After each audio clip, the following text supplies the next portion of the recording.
Personal growth. But what if unlocking your full potential was as simple as remembering 5 letters? Today, we're diving into a book that claims to do just that, and it's got me rethinking everything I thought I knew about self improvement. Oh, that's intriguing. What's this book all about? Well, it's called Ideas: Unlocking Your Full Potential for Innovation, Development, Experience, Action, and Sustainability by Dr. Jonathan Chuma. The author argues that by embracing these 5 principles, we can craft a life of purpose, fulfillment, and impact. That's quite a claim. How does Dr. Chuma suggest we apply these principles in our daily lives? So let's start with innovation. Dr. Chuma describes it as the heart of progress. It's about thinking outside the box, challenging the status quo, and finding creative solutions to old problems. The author emphasizes that innovation isn't just for inventors or entrepreneurs, it's a mindset we can all adopt in our daily lives. That's interesting. So you're saying we can be innovative in our personal lives too? How does that work exactly? Exactly. The book suggests that we can innovate in our careers, relationships, and even our personal habits. It's about being open to change and constantly seeking better ways to do things. For example, you might innovate in your relationship by finding new ways to show appreciation to your partner, or in your career by proposing a more efficient workflow. I see.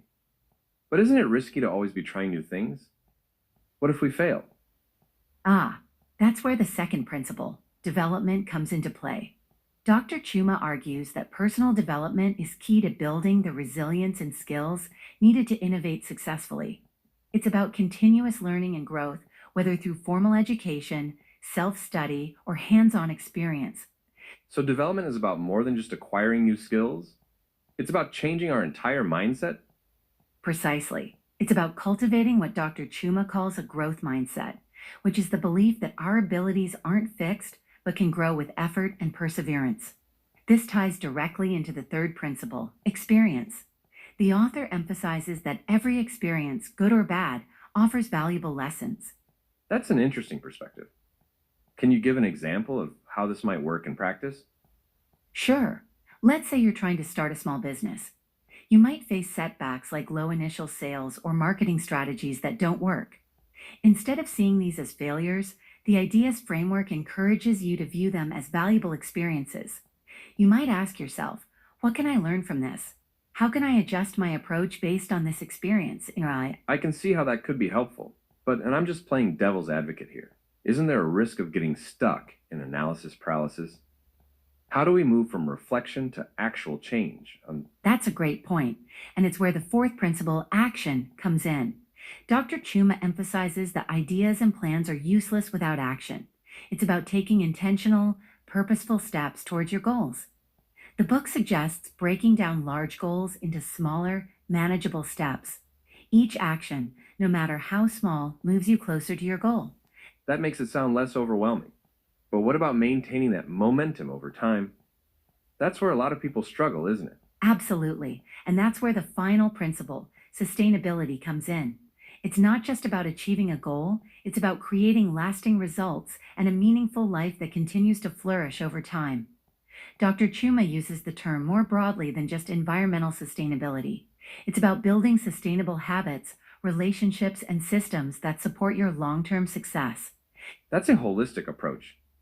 How does the author suggest we build this kind of sustainability into our lives?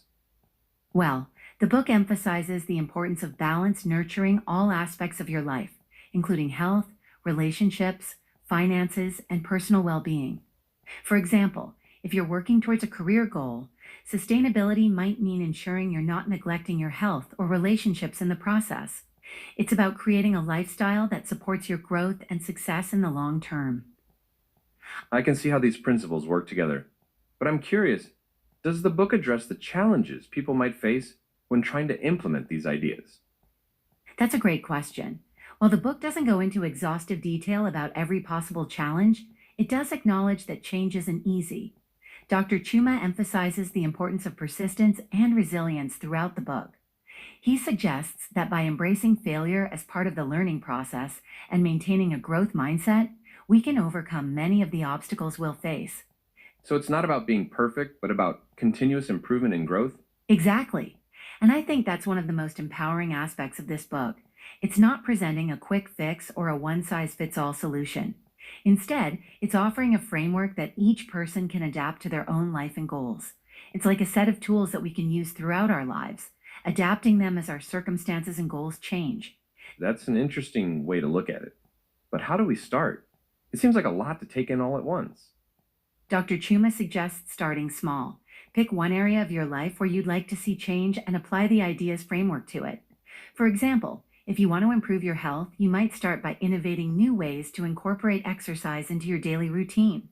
Then, develop your knowledge about nutrition and fitness. Experience different types of workouts or diets to see what works best for you. Take action by implementing a new routine and focus on sustainability by creating habits that you can maintain long term. That makes it sound more manageable. But what about people who are skeptical about self help books? What makes this one different? Well, one thing that stands out about this book is its emphasis on practical application. It's not just about positive thinking or setting goals, it's about creating a systematic approach to personal growth and success. The ideas framework provides a structure that can be applied to virtually any area of life, from personal relationships to professional development. I can see how that would be appealing. But does the book address how these principles might apply in different cultural contexts? That's an excellent question. While the book doesn't go into great depth about cultural differences, Dr. Chuma does emphasize that the ideas framework is flexible and can be adapted to different contexts. He provides examples from various industries and walks of life, showing how these principles can be applied in diverse situations. The key is to take the core concepts and adapt them to your own cultural and personal context. That's helpful. I'm also wondering about the sustainability aspect. Does the book touch on how personal growth can contribute to broader societal or environmental sustainability? Indeed, it does. Dr. Chuma makes a compelling argument that personal growth and societal progress are interconnected. He suggests that as we become more innovative, developed, experienced, action oriented, and sustainable in our personal lives, we're better equipped to contribute positively to our communities and the world at large.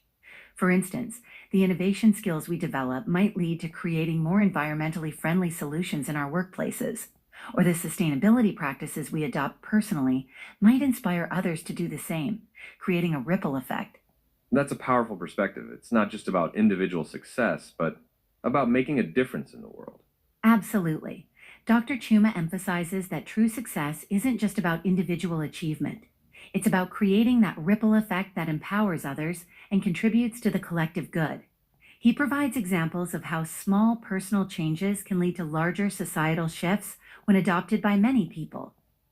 Well, I don't know about you, but I'm feeling inspired to put these ideas into action.